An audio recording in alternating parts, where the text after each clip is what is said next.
Hello everyone, आज हम बात करेंगे एक बहुत ही इम्पॉर्टेंट कॉन्सेप्ट के बारे में which is a constitution. Constitution क्या होता है? सिंपल लैंग्वेज में कॉन्स्टिट्यूशन का मतलब होता है पूरा इंसान, होल पर्सन, यानी पेशेंट की कंप्लीट इंडिविजुअलिटी। ये क्यों इम्पॉर्टेंट है?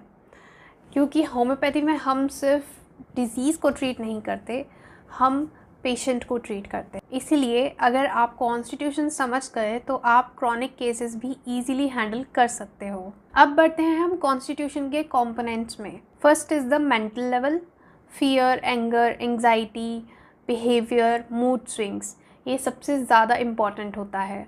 Next is the physical level which is the body type, skin, hair, stamina and thermal reactions.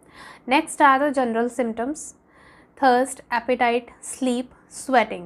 ये रेमेडी सिलेक्शन का बेस है। अगर हम आगे बात करें इसमें तो इसमें पर्सनालिटी ट्रेट्स भी आते हैं, जैसे इंट्रोवर्ट, एक्सट्रोवर्ट, सेंसिटिव, इरिटेबल।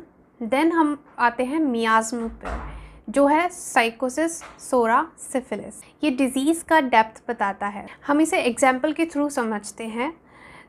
आप समझिए कि दो पेशेंट्स हैं जिनको सेम हेडेक है, बट एक एंग्शियस है और दूसरा काम है, तो इन दोनों के लिए ही अलग अलग रेमेडी जाएगी क्योंकि कॉन्स्टिट्यूशन अलग है। So my clinical tip to you is give importance to mind over general, general over particular, particular over miasm. Constitution plus miasm is equals to correct remedy. So ये एक इक्वेशन हो गई हमारी homeopathy में constitution के लिए।